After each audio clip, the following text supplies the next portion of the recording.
Hello dear Game of Thrones fans. I know there are many theories and thoughts which incredibly make confusions in our minds. Today I'm making this video just to simplify one of them.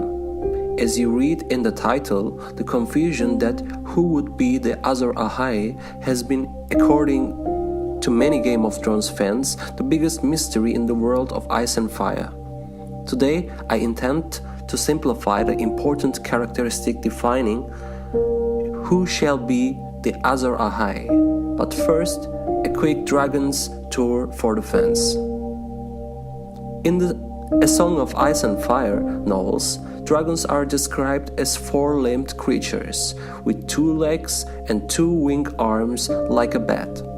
In European tradition, this form of creature was more often called a wyvern, and dragons were described as six-limbed creatures with four regular legs and a pair of wings sprouting out of their back. As Martin and other fantasy authors have pointed out, however, in terms of real-life physics, it would be far more difficult for a six-limbed dragon to actually fly than a four-limbed dragon. In the books, the bones of dragons are black due to their high iron content. In the TV series, however, the skull Arya Stark sees beneath the Red Keep is shown to be white. Weapons are sometimes made from dragon bone, and the material is especially favored for making bows, as it is stronger and more flexible than wood, making the arrows fly much farther.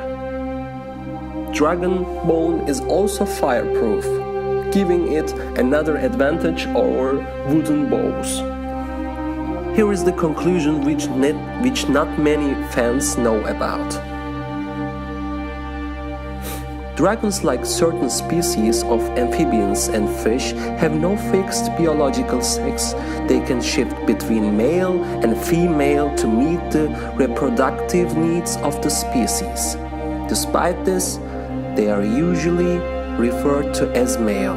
Only the ones confirmed to have laid eggs were referred to as female. Dragons have no fixed gender differentiation. According to Maester Aemon, dragons are but now one and now the other, as changeable as flame, presumably meaning that they are able to change from one sex to the other and back for whatever reason. The dragon Xerax is referred to as she-dragon by Tyrion Lannister, and the last Targaryen dragon that died during the reign of King Aegon III has also been referred to as female, so presumably some dragons can remain a defined or fixed sex. It is not known if there is sexual dimorphism in dragons. And now we come to the part of who might be the chosen one, the Azor Ahai. In the ancient books it's written that a warrior will draw a burning sword from the fire. And that sword shall be Lightbringer.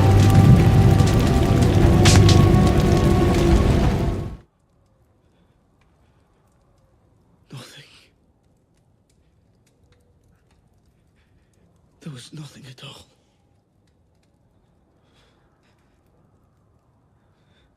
The Lord let you come back for a reason. Stannis was not the prince who was promised, but someone has to be. Vamirian Joren. That's about the extent of my Valyrian.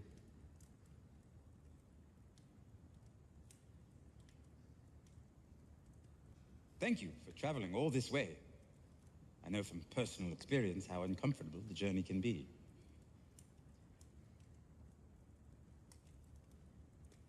The truth is, we need your help.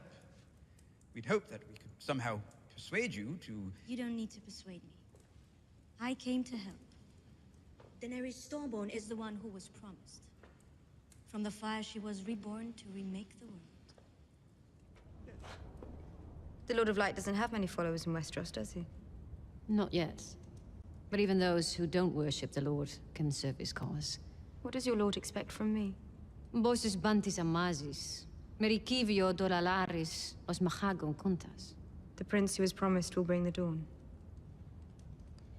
I'm afraid I'm not a prince. Your Grace, forgive me, but your translation is not quite accurate. That noun has no gender in High Valyrian, so the proper translation for that prophecy would be the prince or princess who was promised will bring the dawn. Doesn't really roll off the tongue, does it? No, but I like it better. The prince that was promised, sometimes called the prince who was promised, or the one who was promised, also known as the Lord's chosen, the son of fire and the warrior of light, is a prophesied savior in the religion of the Lord of Light. According to the prophecy, this figure would be born amidst salt and smoke, and pull a sword named Lightbringer from flames, which they would use to combat an impending darkness. The prophecy was originally written in High Valyrian, and this led to a mistranslation as the nuances of the language were forgotten over the centuries. In High Valyrian, the word that corresponds to prince is gender neutral, so the correct name for this prophesied savior is the prince or the princess that was promised, indicating that it could be a man or a woman. On the opposite side, despite the TV series, after the death of Viserys, there were only 3 living Targaryens, which Daenerys, Aegon, son of Rhaegar and Elia, and Jon, aka the other Aegon according to the show.